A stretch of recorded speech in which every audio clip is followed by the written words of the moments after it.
This is Happiness Solved with America's happiness coach, Sandy Scarlotta.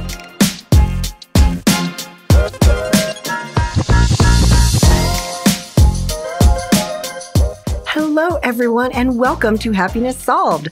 I'm so happy you're here with me today. So today I am speaking with Margot Zaher. She is an empowerment coach, relationship expert, and best-selling author.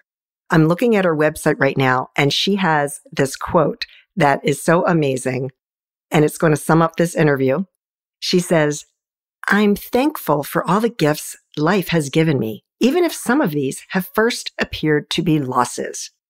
You don't want to miss this interview. Hello, Margot. How are you today? I'm excellent. Thanks for having me. Thank you so much. I really appreciate it. I love meeting new people this way. And yeah, it's really great. So we were chatting briefly before we started recording this, and Happiness Solved is all about, throwing stories out there of just real life people, people from all walks of life. And because we all have been through something, and I feel like I want to just put those stories out there because it just demonstrates that no matter what you go through, no matter how bad it was at the time, we can always get back to that place of peace and happiness and be at peace with whatever it was that disrupted your life. So do you have one of those stories? I do, and I would love to share it today. It's the story about the demise of my marriage. And so my ex-husband met a woman, and he fell in love with her, basically, through a course of a lot of experiences. And he invited me to actually sort of be part of this relationship. I experimented a little with it, and I found that it was definitely not something I wanted to be part of. So I went through this very intense experience where I was devastated by the fact that my ex-husband, my husband at the time, was in love with someone else, and he no longer wanted to be with me. I became very desperate. I tried lots of things to try to save the marriage. I tried, going to therapy. I tried a ton of stuff, and my self-esteem plummeted. I thought we had been such a good couple. And so what eventually ended up happening is that he decided to move to Hawaii with this other woman. And he invited me along, which is also kind of strange. Like he wasn't able to respect the fact that I wanted to have a monogamous relationship. He wanted to somehow bring me into it. Oh, wow. And I know, really intense, right? Yeah. And so I had to get really strong and ask him for a divorce, basically, and drive him to the courthouse to get divorced. That's so surprising. I mean, what was his rationale? That, I want my cake and eat it too, obviously, but how did he explain that to you? Well, he went to this place of, there's plenty of love in the world, and you just don't understand that yet. You haven't evolved to that level. Honestly, that's kind of where he was. We can all be together. And I was like, I don't want to be a part of this relationship. Wow, that's kind of bold. Right? It was kind of crazy. I mean, the very beginning, to back up a little, I want to be totally honest and authentic with everyone, is that he had a conversation with me about opening up our relationship and trying to have, more of a polyamorous experience. And at that time, when he met her, I was afraid of losing him. So I was willing to try it out a little bit. And this is where I realized I was kind of giving myself up slightly. I was like, okay, well, let's try this out. Let's do this. We set up some guidelines, some rules. And soon I discovered that that wasn't being followed. In fact, I even sort of experimented in having sort of a relationship there with them, like it's kind of a three-way relationship, to be really honest, for just a little bit. And I knew that it wasn't for me. And I was like, I can't be a part of this. And part of our agreement had been, if I'm not okay with this experience, this experimentation, then you will end it with this woman. We will end it. We'll go back to being in a, more traditional marriage, in a monogamous relationship.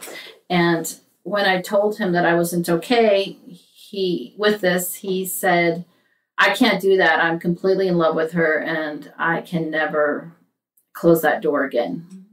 Wow. So now during this time, was he also telling you that he loved you, or where was that left? Basically he said, well, he loved me. He realized the confines of marriage were not for him. And so he had started kind of breaking down and saying, I don't really want to be in this relationship. So I don't want to be in a committed relationship like this. I want to be free. So it left me in a really hard place. One is that I my self-esteem really plummeted because I was like, well, why does he want to continue with me? What's wrong with me? And I think I went through this real intense kind of victimhood place, honestly. Well, of course you would. Right? That's where our brain goes. I mean, isn't that like how Totally. our ego protects us? Totally. I mean, we go into this like, woe is me, I can't believe this is happening to me kind of place. And I didn't know what to do. So I struggled with trying to be understanding and trying to understand his point of view. And at the same time, needing to stand up for my own needs and wants. And as the months grew, passed by, I grew stronger and stronger and like, I cannot be a part of this. I'm not okay with this. And so my strength started coming.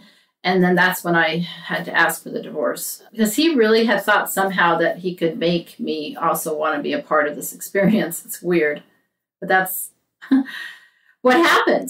Wow. So it was devastating on a lot of levels, not just the fact that I lost my husband, but also the fact that we had a business together, an online business, and we had 17,000 followers. We were really well known at the time, and that whole business, of course, kind of went up in flames too. So I was very lost. So what I ended up doing was, well, one thing that happened to me is I decided that I was going to really allow myself to grieve every single day. Good for you. I went on this like grieving pilgrimage. I don't know what I'm calling it, exactly that. And I went on a walk with my dog every single morning. And in that walk, I would allow myself to cry and say, what are you really feeling about this? Let yourself just be in it. So my secret to actually moving through this was allowing myself to embrace the grief because I had already learned the secret of embracing intense emotions. So I just allowed myself to feel it completely. Like every day I'm like, okay, what's in here? Is there more grief? What's there? And I just really went into it. So as those months went by of me grieving, I grew stronger and I was able to let go of some of the things that had happened. Was that I had this idealized vision of what a relationship could be.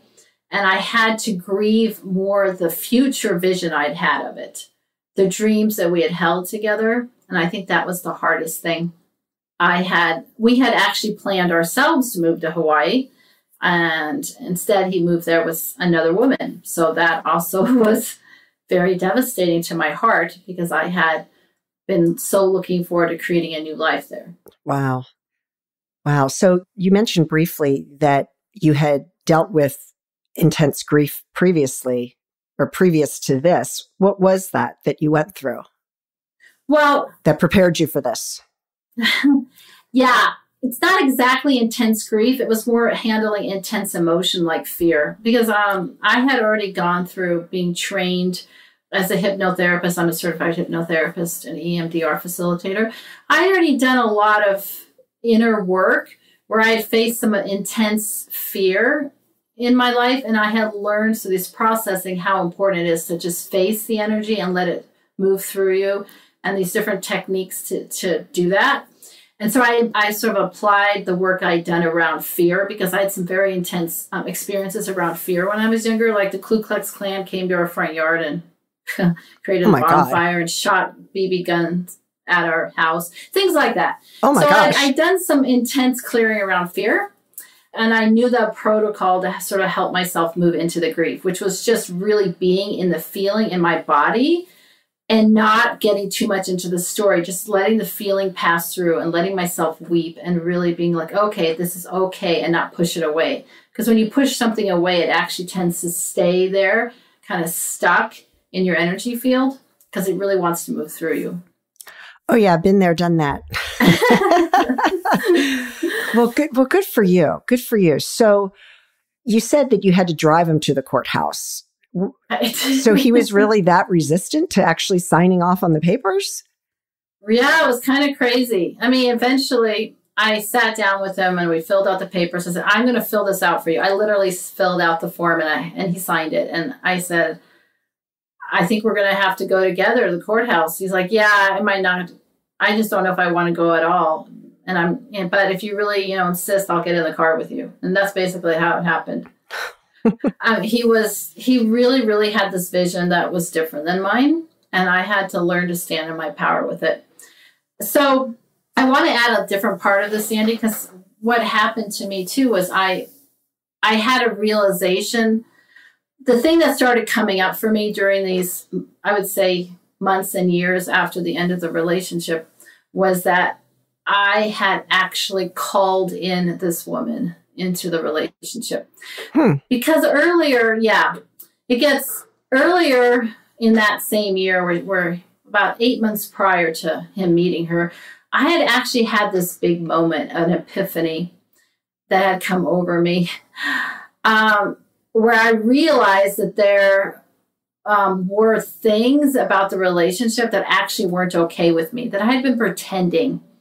And I remembered just looking up at this guy and saying, hey, universe, grace, I called grace kind of God, like, hey, I need some support here. I need to figure out a way where I can really get my needs met in this relationship. I need help. And there has been this calling. I called it out. Like, I need help. I need to figure out a different way of being here, because what I discovered about myself is that when the relationship looked perfect, it was because I was making it perfect. I was showing up in such a way that wasn't 100% authentic. I wasn't getting my needs met. I wasn't getting what I really needed to be met. I wasn't meeting on an authentic, intimate level. I was doing what he really wanted. Okay. So he had the power, quote unquote. We were not in an equal way of relating. And that's why it was working, right? Yeah. So once I called in this energy of something has to change here. Something's not working. And I really believe that was sort of the beginning. I mean, that's kind of how I see it. So then that's what enabled me to get to this level of gratitude, because after it unwound, I really got how I hadn't been my authentic self in the relationship. I really got how I needed to leave the relationship, but I didn't have quite the guts to do it on my own. And so I needed a catalyst. And this woman, the other woman, was the catalyst. Sure. That blew apart the relationship. And I am actually so grateful that happened. I mean, it's probably the best thing that ever happened to me, honestly, as far as a relationship goes. Well, and if you can get to the other side of it and find the gratitude in it and recognize that, so more power to you. It always is. It's always for the best, for sure. Totally. Yeah. And I think what I realized is even in that time, fortunately, I had been doing quite a bit I had a good support team, and I had been in, I would say, a personal development workshop when most of this was happening. So I had an inkling. I knew there was something in this for me. I knew that I would emerge stronger. So that also helped me, kind of this knowing that, okay, I'm going to be okay. And so I was sort of searching for the gifts. Like, okay, where are these gifts? And I kind of recommend that to others. Like, where are the gifts? What is good about this? Instead of being completely, oh, there's nothing good. I mean, I've lost all this stuff. And of course, we have to grieve. The other side is to look at, okay, what are the gifts here? And so for me, the gift was learning to finally be okay being alone, learning to face what I needed to face, to find myself and really stand in my power and figure out what I really wanted in a relationship so that I can manifest that. What a blessing, at the end of the day. Totally. That is such a blessing, because many people will spend years, if not decades, in resentment toward their partner that left them.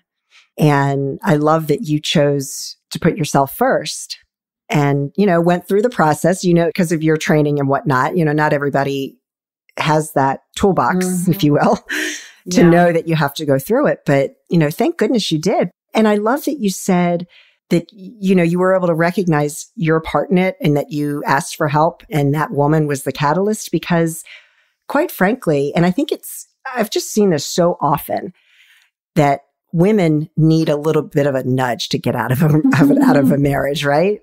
It's so hard to do it on your own. Totally. I really did need her to come in. And I was so angry the fact that she did. And I needed it. Well, yeah. And you don't see it right away. We never see the silver lining when you're faced with something that's devastating to us. You're not capable. And you certainly don't want to even tell anybody, when one door closes, another one opens. No, you can't. You can't tell people that because they have to go through that grieving process in their own time. But there always is. There's always a silver lining for sure. For sure. I want to go back to what you said about forgiveness, because I believe that is so key to being able to go to a place, to really be able to embrace a place of gratitude, is that forgiveness is really like a doorway. And so that was what happened to me naturally after doing a lot of this grieving process, is that, and when I was able to see the gifts, is that I did get to that forgiveness. And there's a couple levels of forgiveness. Well, obviously forgiving the other woman, right? Forgiving my ex-husband, and then most of all, forgiving myself. Yep. Because I had been doing a lot of beating myself up, I have to admit, during that period of time. Like, if I had only been this way, then this would have happened. If I had been a better wife, if I had been sexier, if I had given him more of what he needed. And then I beat myself up for getting so upset at the other woman. Like, wow, that wasn't very spiritual of you for wanting to yell at her, But again, that's just where we naturally go to. Right. We're human. And this made me, I had a conversation with a friend of mine. I just want to throw this in there and see what your thoughts are. I had a conversation with a friend of mine the other day.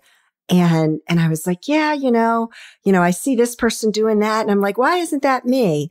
Why am I not the one doing this that this person can do? Because I know I can do it. Right. Mm-hmm. And then I go, but you know what? Sometimes, I'm hard on myself. I'm human. And he's like, I'm going to stop you right there. He's another life coach. And he's like, I'm going to stop you right there, because at the end of the day, if you just say you're human, that's just another excuse, because we're really divine, divine entities, or whatever, however you want to, look at it, whatever you believe. I'm not going to put words in people's mouths. But essentially what he was saying is that, I'm a divine being having a human experience. And he goes, and I just get so tired of people saying that you're human. But it is, right? Because when we go to those places, we're not a spiritual divine person. We're perfectly human, right? So what is your take on that? Well, I so agree with you. I believe that emotions are a natural and good part about being human. I mean, we need these emotions. They're here for a reason. And even the intense, quote unquote, negative emotions, the ones we're trying to avoid, the fear, the anger, the grief, they all have value. They all are here for a reason.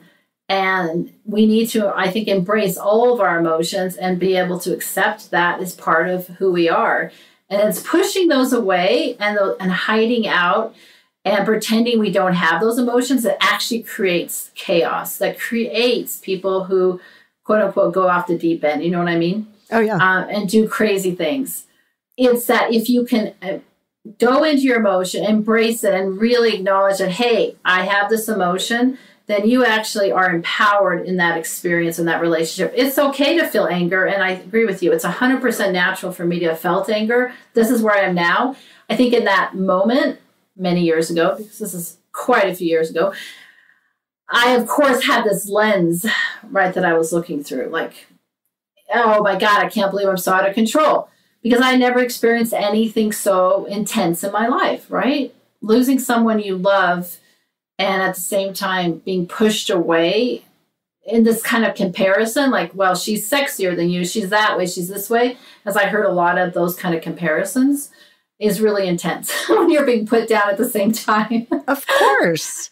Right? So it's natural. Like, I think it's normal and it's okay to feel that way. Exactly. Yeah. No, I totally agree. And I feel like you have to, if you're not going through it, then you're not going to be able to get to the other side truly. Because like you said, you started out saying when you push it down, it's just creating more of that. And you have to go through those intense feelings in order to be able to forgive, in order to be able to, express gratitude around the situation. I so agree. One of the things that I remind my clients, and I had to remind myself too that year, was that it takes as long as it takes. Like there's this thing about trying to hurry up this process. I think our society tends to be in a big hurry to get things done, to move on, to get to the next step. But I think grieving, letting go of the past, feeling pain, all of that, and working through those painful experiences takes as long as it takes. Yep. And you can't speed it up. You can do it in healthier ways. I mean, ways that allow you to move through it perhaps with more grace. Still, I think that the grieving process is simply the grieving process. Yeah, for sure. And forgiveness is like that as well. And, you know, sometimes, especially in your situation, you may have to practice forgiveness and work on that forgiveness of him and her multiple times a day, you know, and then it may come up again and you'd be like, okay, you know, I still am holding on to something and I have to, you know, keep practicing it until you can get to a true place of peace in your heart surrounding the situation. Oh, that is so true, Sandy. That's exactly how I experienced it. I had like partial moments of forgiveness, like, oh, okay, yeah, there's a sense of forgiveness here. And then the next day, it would be gone again, and then it would come back. And so I worked through levels of forgiveness, I think, over those months, until one day it was so real and apparent that I literally had this huge heart-opening experience where I was able to see the other woman in my mind, first of all, like, wow, thank you for coming into my life. Like it was genuine, not just forgiveness, but I had gone to gratitude. And that's when I actually initiated a phone call with her and told her that I was thankful that she had done that, because I thought that was the only way that I could completely close, for me, that negative energy loop and just say, okay, we're done. I thank you for coming into this experience and I'm complete with it, kind of thing. How did she react? You know what? She actually, this is so funny. She actually, one, was really obviously very touched by the fact that I was able to say that to her. The funny part is that she then decided I was almost like her coach, her consultant. And she started asking me all these questions about like, oh my gosh, I'm having all these problems with your ex-husband. How do you think I should do this? And what about that? And so she just, you know, she sort of switched into this asking for advice mode. Wow. Isn't that funny? Did you give her advice? It's a strange experience. I gave her a little, honestly.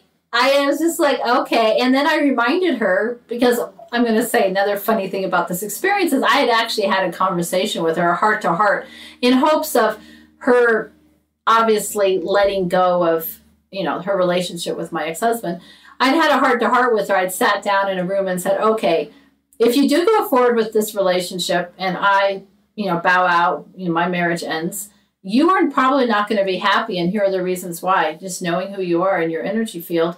And I just thought I'd let you know, these are the things you might want to watch out for. So I had this kind of really open-hearted conversation with her. And she just looked at me like, what are you saying? And so that's probably why she was like, oh, you're right. That's exactly what happened. Like, I kind of knew what would happen for them. And that's what happened. They had quite a few challenges. Of course. Everybody does. Every relationship. So anyway, it's just funny the way it kind of went in full circle. And in the end, I was like, okay, I can let this go. Like and I made a conscious choice then, though, to also, I think it's important to set boundaries. One last thing, to stop that interaction with her, to just be like, I am, you know, I did a little bit of coaching and I said, I'm not here to do this. No, of course not. Yeah, because that's just, it's odd on many levels.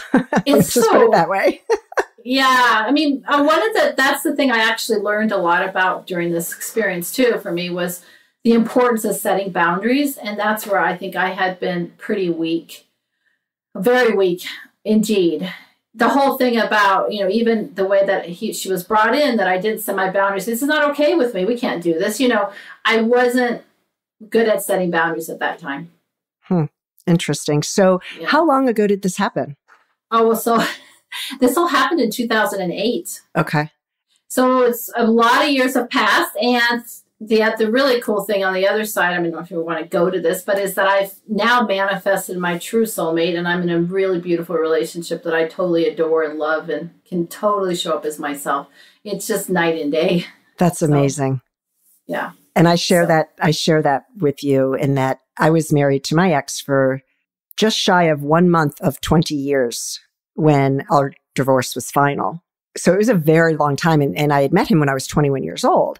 But since then, we were divorced for a couple of months when I met my current husband, and I manifested him as well. And it's just a beautiful thing. And same here. I am me around him. Mm-hmm. And it's just a wonderful thing. And it can happen. Anybody out there listening, you can manifest that true, perfect soulmate in your life. So now that we just talked about that, let's go there. So how did you manifest your current soulmate? This is for me, it's a cool story. Well, first of all, I spent a lot of time really getting clear on what I wanted, which I think is important. Absolutely. And then I switched my mentality from settling to sorting when I was dating. So that's something I work with my clients on too, is, I was settling a lot. Oh, we have these loving feelings. It's hot, sexy, whatever. But I wasn't really sorting. Like, does this person really work for me energetically? So what happened is I had done all this sort of work on myself, and I spent some time alone. I'd done quite a bit of dating, and I was in another long-term relationship where I learned some other things about myself and really showing up authentically. And then I had this really intense experience of letting go of some of the, I don't even know how to explain it. I just had this healing session that lasted many hours and a whole night, where I just kind of felt like all this negative energy from past relationships was like pouring out of me. Like I was seeing them and I was releasing them. And it was a healer that had started it with me. But all of a sudden, like, just this stuff was letting go, and I was crying and crying. And a lot of, I guess, everything that was left over was sort of kind of coming out. And I got this intense fever. And I had a fever. I was in bed for 12 days after that clearing, and I really believe it was related. Like, I was just burning off kind of the remnants of these unhealthy relationship experiences. Wow. And in the middle of that, well, about a week or so into it, I had been doing online dating, and I had reached out to connect with somebody months earlier who had not responded. Someone who I had looked into his eyes online and said, "Oh my gosh, I really want to connect with this person." Yet the connection had not happened. And during that time while I was in bed, I got back online and I just looked at my profile. And the reason that this is kind of a big deal is I had decided I was not going to go back online and look at that profile, because I was going away for 8 weeks to Thailand. And I was like, I'm not going to start a new relationship. I'm not going to try to date anybody. But I had this, I have to get online and look at this profile one more time before So I went online and I looked at the profile, and I looked up my profile, and he had responded to me. And I was like, okay, this is a man that I really wanted to meet. Finally, responds to me after I have this crazy clearing, and I felt like I was just going through the fire. So we end up meeting and going on 5 dates before I go to Thailand. And the universe, well, we discovered during the first date that we had actually known each other, or we don't really remember each other, back in junior high. We had gone to the same junior high school. Oh, wow. That's awesome. And I know, isn't that funny? And then we were like, oh, we don't really know each other. I mean, we probably didn't know each other at all. We just went to the same junior high because we couldn't remember each other, right? And then when I'm in Thailand, I'm just fast forwarding a little bit, he sends me a picture of the front cover of his yearbook, and I have signed it. My signature is on it. I've signed, "Hey, you're a really cool guy. I hope to get to know you better." That's amazing. I love it. So we had that connection. And what the thing that I learned from this was that not to push the universe, not to trust the process. Because when I left, we realized that it was too early to jump into a committed relationship. We had a beautiful chemistry, and kind of at the very beginning, I felt like, wow, this is unusual. I really feel like I'm being met on all these levels, which is what I've been looking for. And I had to keep just opening and being like real and true to myself and being like, I am going on this trip. This is my truth, to go away for 8 weeks by myself, to get my yoga teacher training, to do this and that. And I'm just going to trust that whatever happens in this relationship is meant to be and not cling to the beginning of it. So I went away and it worked. We were able to establish a connection, even though we were across the, world from each other, and came back and ended up being in an intimate relationship with each other. That's moving in and everything. Yeah. That's amazing. So how long have you been together? So we've been together a couple years. Fantastic. Yeah. Good for you. So that's kind of the fun manifestation story of it all. I love it. I love it. And I tell people all the time that you really can manifest, that perfect person, but you have to detach from any expectations of when it's going to happen. Totally. And something that's been true for me, and when I've been looking and working with manifestation with my clients, is that for me, the key is letting go of attachment in general, right, to it happening. Like you put out the intention, but you let go of the attachment. And what had happened to me, and I really believe it, was that I had so let go of attachment. I was like, I don't want to be in a relationship now. I don't need this. I'm totally fine. Like, I am done. Like, I was in such a state of peace in my being and not being attached. I think that openness will allow this to create itself. I've seen this happen a couple of times in my life. And that's exactly what happened with me, because I, wrote the list of what do I want in my next relationship. That was in March of 2011. I met my husband in June of 2012. And 3 weeks had went by when I ended one relationship and I was like, I don't want to be in a relationship. I'm going to work on me. Sure enough, 3 weeks went by. I met my husband. and it was like, okay, it was just perfect. I mean, we were just instantaneously, it was like love at first sight kind of thing. And for both of us. But it was like, wow, I only had 3 weeks by myself, but okay, I'll take it.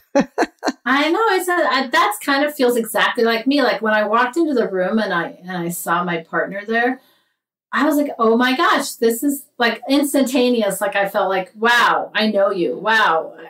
I just so relaxed into that experience and just felt this instant connection. And I knew that was possible, but I had never really experienced it to that level. No, I had neither. And the interesting thing with me is that I didn't even realize how broken my heart was until a few years later. And he really helped me to heal my heart. And it was just a beautiful thing that I didn't even realize. I had no clue I was such a broken woman.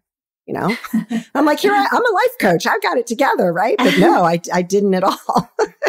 I know that happens to us as life coaches. Right. I mean, one of the things that has been amazing for me is realizing how I can fully be myself with someone, and how much of my life and relationships that I led with wearing these masks. I didn't even know to what level I was doing it before I was really in a true relationship where I could let down all the guards and feel completely safe. That's been such an amazing gift for me. Yeah, that's so true. That's so true. So you have one book out, and I saw on your website, one is going to be released. So tell us about those. Okay, so I have a book called The Golden Cage: From Entrapment to Empowerment. And basically what that's about is how you find yourself in a cage that you build yourself out of fear. And yet it's golden. It has all these, like, it has prestige, maybe money, maybe comfort. And you're like, oh, I'm feeling like looks so good from the outside, but really inside of you, you're miserable and unhappy and trapped and know this is not for you.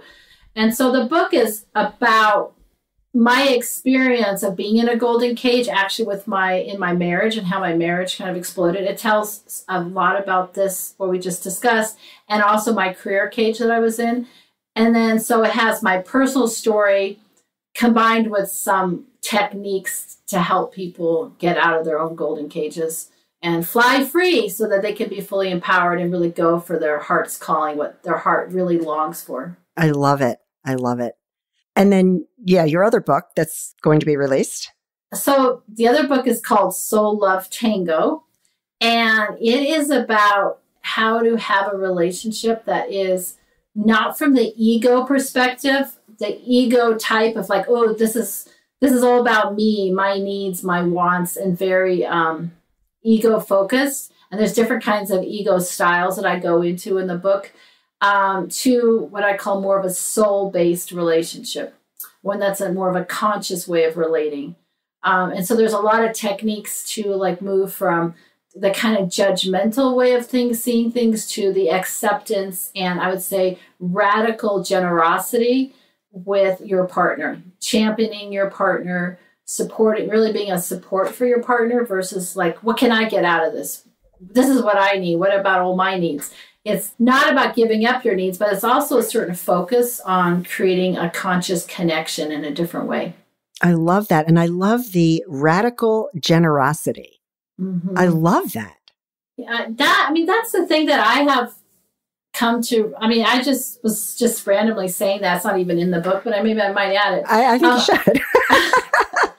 I have been thinking, something has happened to me over the last year. It's gotten really strong, is this idea of how generous can I be with my partner? How generous can I be with others? And can I push myself to more generosity? And it's just really opening up a lot. Like, when I think, oh, I could do this for somebody, could I do something even more generous? That would really make a difference for them. Anyway, it's a really fun experiment for me to look at how to keep my own boundaries, of course, but also look at this generosity. And what I've noticed with my partner in particular is that every time I really, which is a lot, really stand up and support him in this way of like, how can I really be here for him? Then I feel this amazing heart-opening experience. I feel so much more connected. Like it opens connection even deeper to really be like, wow, how can I really be here for you? What can I really do? How can I really support you on the emotional levels? What's really going on with you? And something I talk a lot about with my clients is this thing about curiosity, really getting curious about what's going on with your partner versus just thinking you know. And I think that's another way of being generous, is being curious and really inquisitive, like what's really happening over there? What's going on? What do you really need? Anyway. Well, but I think it also goes back to, being of service to others, being kind to others. And, there's nothing worse than having a conversation with somebody and it's all about them. And then you think, geez, we just talked for 30 minutes and they didn't even ask me how I'm doing. Right?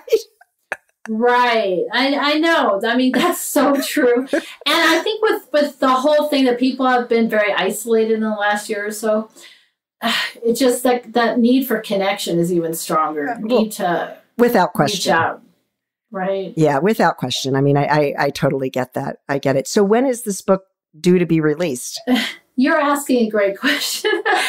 It's actually a little more complicated than that. I have a version here and I want to rewrite it because I'm feeling that there's some more gems inside of me that have been birthed over the last kind of intense months that have happened.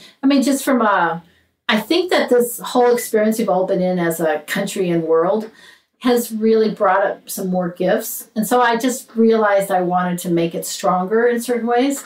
So I'm just rewriting parts of it basically right now. Well, that's perfect.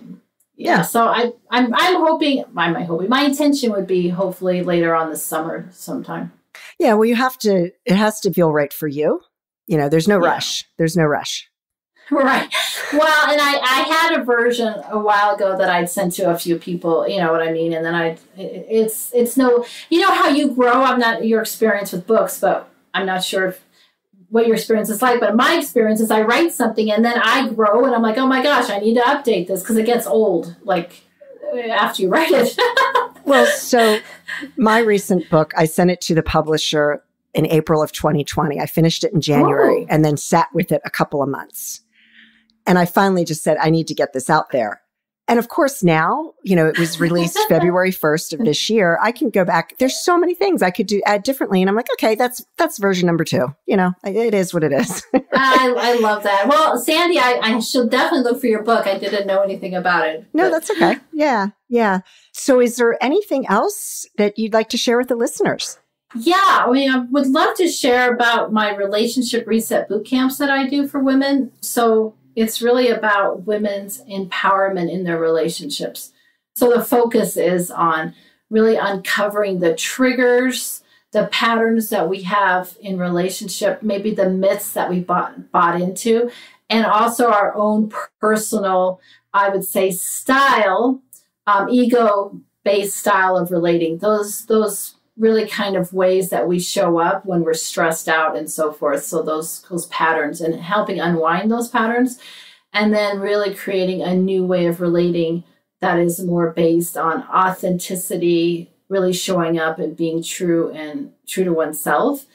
And I'm really into communication. So there's a lot also about how do you reveal and request what you need in a conversation. Oh, that's beautiful. Wow. I can think of so many people that would benefit from that tremendously. I love it. So it's at relationshipresetbootcamp.com. People want to check it out. And I would love to let people know more about it. If they're curious, they can always get a hold of me. Awesome. And your website is? So it's my name, margotzaher.com. MARGOT, Z as in zebra, AHER.com. Awesome. This has been such a wonderful conversation, Margot, and there's so much benefit that you have offered the listeners. So thank you so much. It's been wonderful. Thank you, Sandy. I've so enjoyed it. It's really been an honor to be here with you. Well, thank you. We'll talk soon. Thank you. All right. Well, my goodness, she is one strong woman. And I hope that you were able to take one thing that she said and be able to apply it to your own life, because she certainly has been through so much. And she just shared so many valuable tools on dealing with grief and loss, and especially divorce. So if you want to learn more about me, you can go to my website at sandyscarlotta.com. Please follow me on Instagram and Facebook at Coach Sandy Scarlotta. My book, Happiness Solved, Climbing 100 Steps, can be found on Amazon and Barnes & Noble. And as always, I hope that you and your family stay healthy and safe, and that your life is filled with peace, joy, and happiness. Until next time, take care, everyone.